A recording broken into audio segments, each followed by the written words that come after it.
Bonjour les amis, j'espère que vous allez bien. Vous avez sûrement remarqué, mais au mois de mars, Canva nous a sorti 10 nouveautés. En tout cas, 9 nouveautés déjà visibles et la 10e qu'on attend encore un petit peu, mais en tout cas qui est déjà annoncée. Parmi toutes ces nouveautés, il y en a qui étaient plus ou moins faciles à utiliser, qui étaient déjà plus ou moins fonctionnelles, peut-être plus ou moins utiles. En tout cas, il y en a 3 qui ont attiré mon attention, que j'ai trouvé très chouette à utiliser et que je voulais partager avec vous dans cette vidéo.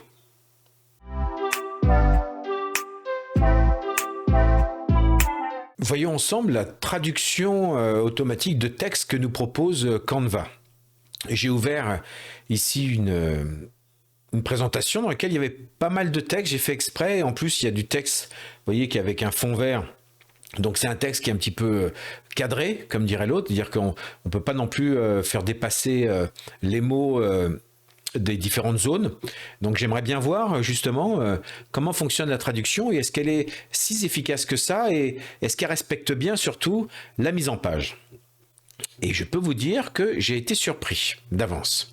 Alors, cette nouveauté n'est pas forcément, vous voyez, quand on clique sur une zone texte, on n'a pas forcément ici, quelque part marqué traduction. Quand on va à gauche ici dans nos menus, on n'a pas non plus forcément de traduction qui apparaît, parce qu'en fait, c'est considéré comme une application. D'accord? Donc, allez ici dans Application. Si vous ne trouvez pas une fonctionnalité ici, par exemple, n'hésitez pas à aller faire un tour dans Application. N'hésitez pas même à aller en découvrir vous-même. Ça sort régulièrement. Il y a des nouveautés. On parlera un jour du texte à l'image. J'ai joué un petit peu l'autre fois avec. Ça commence à être rigolo. Ça commence à être pas mal. Mais voilà, c'est là qu'on peut trouver plein d'actions possibles, plein d'applications possibles pour ajouter des fonctionnalités dans Canva. Et justement, la traduction de texte se trouve à cet endroit-là. Vous voyez ici, j'ai bien ici marqué traduction. Et là, quand je clique, cette fois-ci, ça devient une option, vous voyez, qui va faire partie de mon bandeau de gauche, qui est un petit peu mon menu de raccourci. À gauche, ici, on va dire que c'est un peu le raccourci dans lequel on peut mettre des dossiers préférés et aussi justement des applications qu'on utilise régulièrement dans Canva. Donc, si je le recherche à l'avenir, je sais que je pourrais cliquer directement ici dans Traduction. La preuve, c'est que si je retourne dans Appli, il n'y est plus. Vous voyez, puisqu'il fait déjà partie ici de mes favoris. Donc, je vais dans Traduction et en fait, ce qui est assez amusant, c'est qu'il va me traduire, vous voyez, appliqué à toute la page. Alors, si on a plusieurs pages, ça peut être très pratique. Hein. Si on a une grande présentation avec beaucoup de pages, ça peut quand même faire gagner beaucoup de temps. Si vous avez des vignettes, forcément, la question de l'utilité ne se pose pas. Si vous avez des vignettes à faire en plusieurs langues ou des documents à faire en plusieurs langues, ça n'empêche pas un petit contrôle derrière, mais ça peut forcément faire gagner beaucoup de temps. Alors, comment ça se passe? Et en fait, ici, au niveau des paramètres, vous voyez ce qu'il me propose, c'est justement réduire la taille de la police pour ajuster. Comme je disais, c'est faire en sorte qu'en fonction de la traduction, les mots ne font pas forcément la même longueur tout le temps. Donc ça peut être intéressant de lui dire de réduire la taille de la police si on veut vraiment conserver la même mise en page. Et aussi, la deuxième option qui est très intéressante, c'est de lui demander de dupliquer la page qu'il va traduire. Parce que sinon, il va remplacer directement les textes qui sont dans ma présentation. Moi, je vais garder, c'est les deux paramètres par défaut, je vais les garder parce que je trouve que c'est tout à fait viable, c'est exactement ce dont j'ai besoin. Donc voilà, détection de la langue, on va le laisser en détection automatique, on va voir s'il comprend que c'est du français. Et je vais lui demander de le traduire en anglais dans un premier temps. Donc si je cherche anglais, vous voyez, il y a beaucoup de langues. Hein.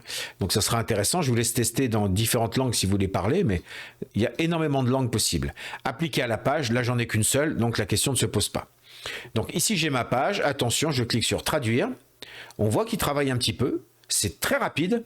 Et là, vous voyez, page 2, anglais, on a bien question, answers, channels review, concrete cases, this live is for you. Et si je regarde l'origine, question et réponse, il ne m'a pas gardé le et commercial, admettons.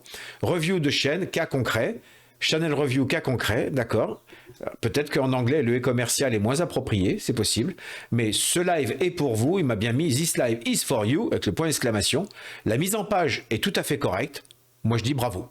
C'est rapide, c'est efficace.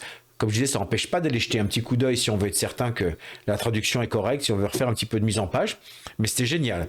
Et justement, la question que je me posais, j'ai d'accord, faisons-le dans une autre langue. Comme il me crée à chaque fois une nouvelle page, ben faisons-le directement dans une autre langue. Là, cette fois-ci, la page actuelle, je suis sur la page 2, détection automatique, mais là, je dois le traduire en espagnol, par exemple.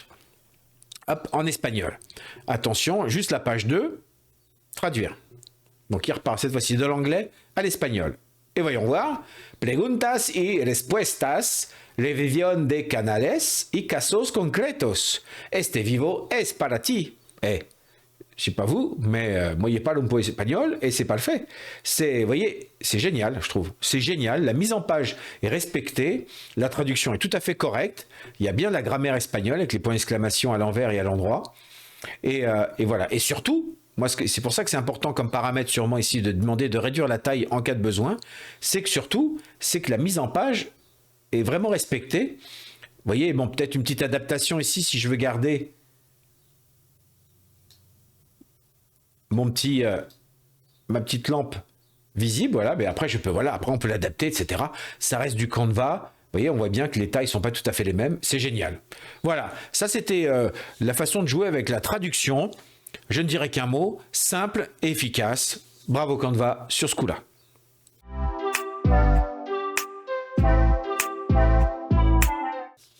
Donc cette fois, nous allons parler de la nouveauté Canva, encore une, la gomme magique. La gomme qui permet d'effacer des éléments dans une image. Et là, je vous avouerai que je suis assez bluffé, une fois de plus, par cette nouvelle fonction de Canva. J'ai pris une image exprès, vous voyez, c'est l'image, c'est un petit jeu vidéo qui est très sympathique, mais voilà, c'est une image avec, il y a plein de choses dans le décor, il y a le titre, et puis il y a plein de petits objets dans cette scène. Et je me suis dit, bah, voyons voir jusqu'à quel point on peut nettoyer cette scène. Alors, je clique sur l'image, là cette fois-ci, c'est pas une application, c'est une fonction de la photo elle-même, donc je vais dans modifier une photo, et là on a accès de nouveau à toutes ces fonctionnalités. Là, cette fois-ci, la gomme magique, vous voyez, c'est marqué dessus, c'est une fonction pro. Donc, hélas, il faut la version pro pour pouvoir l'utiliser, comme d'ailleurs l'effaceur d'arrière-plan qui est aussi très, très, très puissant. L'édition magique, je l'ai essayé un petit peu, je ne suis pas hyper convaincu. J'ai fait plusieurs essais, les résultats étaient plutôt mitigé. Je pense que ça dépend vraiment, il faut vraiment avoir des images qui se prêtent à la réadaptation, là, comme l'image de la fleur qui transforme ici, avec un fond qui était bien. Mais bon, j'ai pas été vraiment convaincu.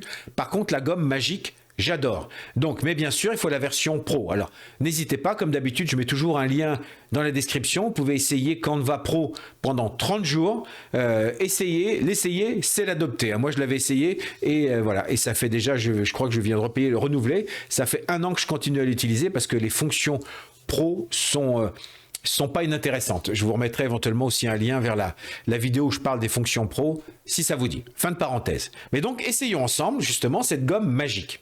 Alors, je choisis la gomme magique. Et là, en fait, vous voyez, si je viens ici, on voit que j'ai déjà une taille de cercle. C'est la gomme, c'est la taille du pinceau qui est ici. Vous voyez, on peut la mettre plus ou moins grande en fonction de la correction qu'on veut faire. Je vais la laisser moyenne. Et admettons, par exemple, vous voyez, que je veux faire disparaître le titre. Alors, je sélectionne la zone. Vous voyez, on le voit en violet. L'idéal, c'est de bien sélectionner uniquement la zone qu'on veut nettoyer pour qu'ils comprennent que le fond qu'il y a autour doit être ce qui prime. On le laisse travailler un petit peu. Et hop, regardez, hein, en temps réel, hein, j'ai rien coupé dans la vidéo, ça a disparu, vous voyez le fond, même avec les gouttes, la pluie qui tombe, qui sont réapparues, c'est génial. On va faire la même chose. Pour la deuxième phrase, vous voyez, je prends juste ce morceau-là, hein, je ne vais pas tout sélectionner les deux mots en même temps. Je pense que c'est forcément plus efficace de le faire petit à petit. Vous voyez, on a l'impression qu'en plus, il va de plus en plus vite à comprendre ce que j'attends de lui. Et le titre qui disparaît aussi. Vous avouerez, moi, je suis bluffé. Hein. C'est génial. Quand on a comme ça certaines photos, ça arrive toujours qu'on a des photos, des images sur lesquelles on aimerait faire disparaître certaines choses. C'est un vrai plaisir. Regardez, je vais réduire un petit peu la taille du pinceau. Voilà. Parce que vous voyez, ici, on sent c'est des enfants qui se sont échappés de chez eux. Donc, on voit les draps noués là, qui sortent de la fenêtre. Bon, bah, admettons que ça me gêne. Je vais les enlever. Vous voyez, c'est particulier parce qu'ils sont à moitié sur la maison, à moitié à l'extérieur. Je sélectionne cette partie-là. Et en quelques secondes, elle a disparu. Et vous voyez, il a bien gardé la fenêtre, le mur, c'est incroyable. Le seau ici, devant la chaise, regardez juste le seau, je fais un gros rond autour du seau. Et qu'est-ce qui va se passer? il n'y a plus de saut devant la chaise. C'est possible que, par contre, le pied de la chaise, il a perdu le pied de la chaise. C'est vrai que là, on ne peut pas lui demander l'impossible non plus. Soyons fous. Est-ce que j'essaye d'effacer la fenêtre? Allez, soyons fous. Plus de fenêtre. Je veux un mur blanc. Enfin, un mur. Eh, c'est génial. J'ai un mur. Enfin bon, voilà. Donc si j'efface aussi celle-là, si je fais tout l'ensemble là, on va essayer. On va le pousser un petit peu dans ses retranchements. Écoutez, c'est trop drôle. Hein. Ouais. Le démarrer aussi. Pardon, je ne l'ai pas vu, lui, qui n'a rien à faire là. Puisque je veux nettoyer complètement cette image. Démarrer qui disparaît. C'est incroyable. Et est-ce qu'on se fait plaisir? Alors, il y a une grosse taille de pinceau. Et est-ce qu'on efface la maison carrément qui est ici? Allez, on efface la maison. Il n'y a plus de maison. La maison disparaît, s'il vous plaît. Vous voyez, tant que je lâche pas la souris, il continue à peindre et je pense qu'il attend. Voilà, j'ai tout sélectionné la maison. Attention, je lâche. Est-ce qu'il va faire disparaître la maison? Ça doit être dur parce que c'est pas mal. Eh ben, la maison a disparu. Il y a un flou, forcément. Hein, faut pas, là, le pauvre, il peut pas refabriquer ce qui n'existe pas. Mais voilà. Globalement, c'est hyper pratique, super bien fait. Je vais manquer d'adjectifs pour dire je suis enthousiasmé et très impressionné par cette fonctionnalité de gomme magique.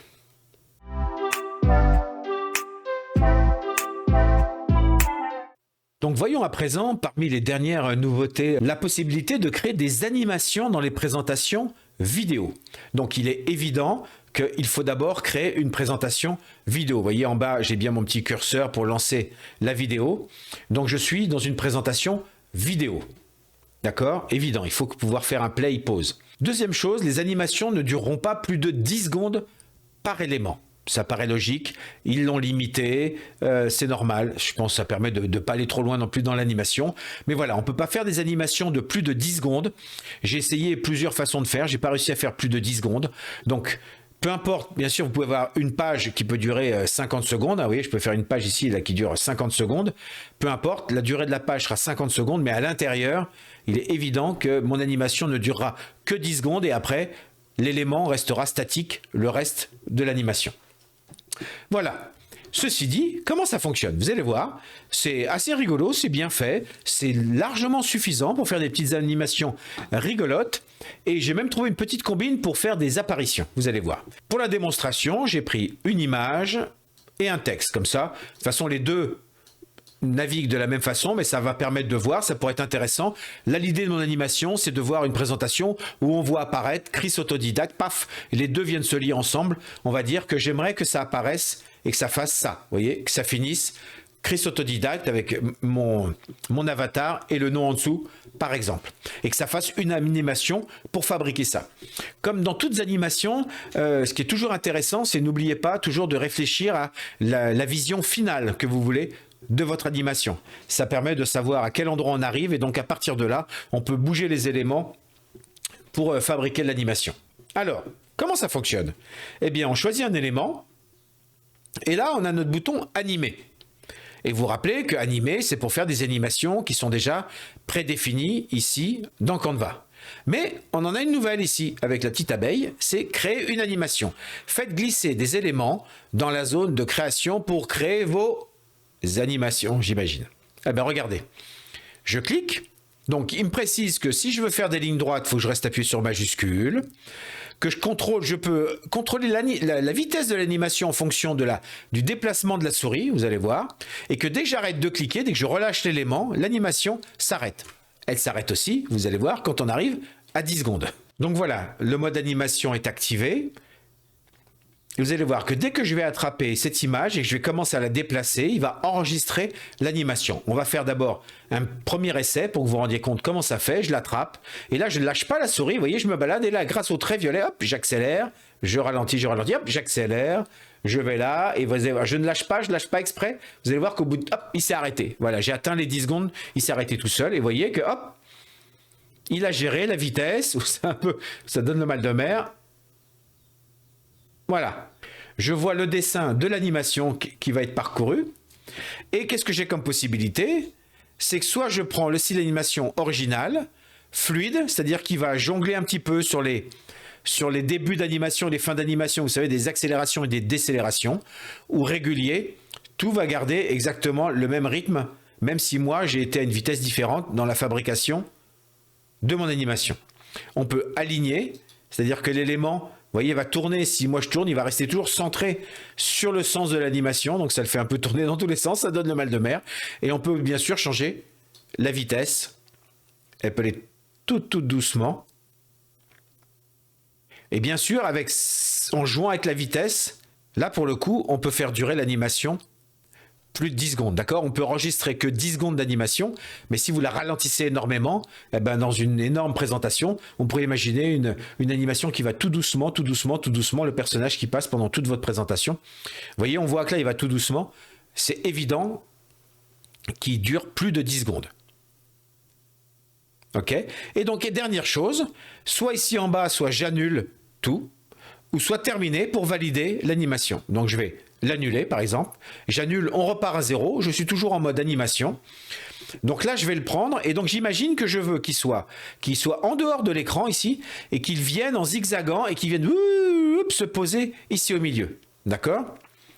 Donc, il faut qu'il vienne un peu sur la droite, qu'il zigzague, et après qu'il descende verticalement, à peu près sur une largeur de feuille. Donc, ça veut dire, à partir de là, je vais imaginer qu'il va là-bas, et qu'il descend jusque-là. Je vais simuler le fait qu'il commence à l'extérieur de ma présentation et pour qu'il revienne se poser ici. Je vais estimer à peu près. Regardez, vous allez comprendre. Je l'attrape, je le fais un peu zigzaguer comme ça, il va à l'extérieur, vous voyez, je garde la souris, il accepte, je descends, et je l'arrête ici, je lâche. Voilà. Il descend, je l'arrête ici et je lâche. OK, terminé. Et là, une fois que j'ai terminé, il a validé cette animation. Si je fais play, si je la lance, il refait exactement l'animation. D'accord? Mais l'astuce, regardez, c'est que je me remets au début, et au lieu qu'il commence là, parce qu'en fait, regardez, ce que j'ai découvert, c'est que je peux le mettre n'importe où, et en fonction de l'endroit où il est, il va démarrer son animation telle qu'elle est enregistrée, en fait. L'animation n'enregistre pas la position dans laquelle est l'objet, ça enregistre le déplacement de l'objet relatif par rapport à l'endroit où il commence. Vous voyez, là je ne le vois plus puisqu'il est en train de jouer en dehors. Je l'arrête et si je ramène ma tête de lecture, où est-ce qu'il est? Ah, il est là, voilà. Eh bien, pourquoi je ne fais pas l'inverse? Je l'attrape et vous voyez, si j'allais le mettre à l'extérieur, alors attention, si je sors trop, là, si le trait bleu, là, vous voyez, le contour de mon image disparaît de la page, ça enlève l'élément. Donc je veux garder l'élément. Donc il faut aller au maximum au bord. Je vois juste le coin violet qui veut dire que l'image est encore là, cachée derrière. Voilà. Elle est là l'image. Elle est cachée quelque part derrière. Je ne la vois pas, mais regardez. Si je fais play, qui c'est qui arrive? Elle apparaît. J'étais pas trop mal. Et regardez. C'est pas trop mal. Et elle est venue se poser là.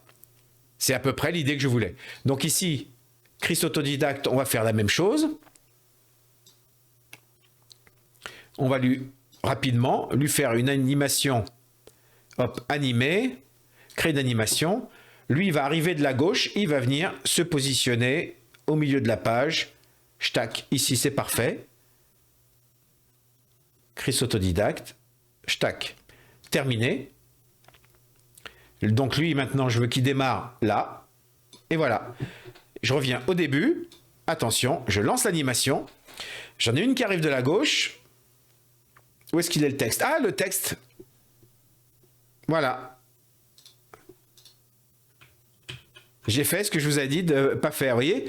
J'étais trop enthousiaste. Je suis sorti, vous voyez? Je suis sorti de la présentation et j'ai lâché. Et en fait, ça l'a enlevé de ma page. Donc, CTRL Z, je le ramène là. Où est-ce que j'en suis au niveau présentation? Oui. Ah, bien, il a mémorisé la présentation. Il a mémorisé l'animation quand même. Impec.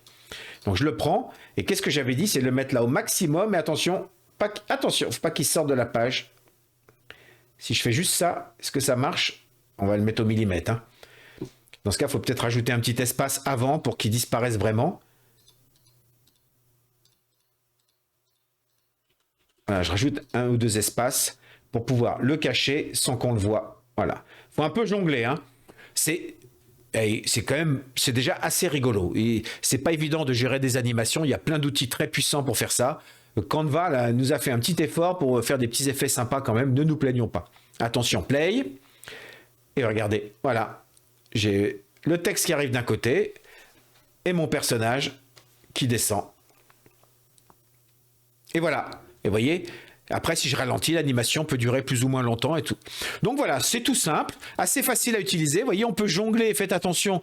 Mais l'idée est marrante de pouvoir cacher les éléments en dehors de la page pour qu'ils apparaissent comme ça d'un seul coup. Je trouve que ça fait partie de ce qu'il faut faire avec une animation. C'est sympa de voir apparaître des éléments quand il y a des animations. Mais globalement, le résultat est assez sympathique et ça ouvre encore des nouvelles possibilités. Donc bravo, Canva, sur ce coup-là, bien joué. Voilà les amis, j'espère que ces 3 petites nouvelles fonctionnalités dans Canva vous auront enthousiasmé comme ça a été le cas pour moi, que vous aurez envie un peu de les utiliser. C'est vrai que la gomme, les animations et le traducteur ouvrent plein de possibilités qui vont vraiment être très très utiles pour nous tous créateurs de contenu. Eh bien, comme d'habitude, si vous voulez plus de vidéos sur Canva, n'hésitez pas à me le faire savoir. Abonnez-vous si ce n'est pas déjà le cas. Partagez, likez, commentez. Posez-moi vos questions, faites-moi vos suggestions, parlez-moi de vos projets. J'essaierai d'y répondre, de vous aider et même peut-être que ça pourra faire l'objet d'une vidéo à venir. Et en tout cas, en attendant d'avoir le plaisir d'échanger de nouveau avec vous, je vous souhaite le meilleur et je vous dis à très bientôt.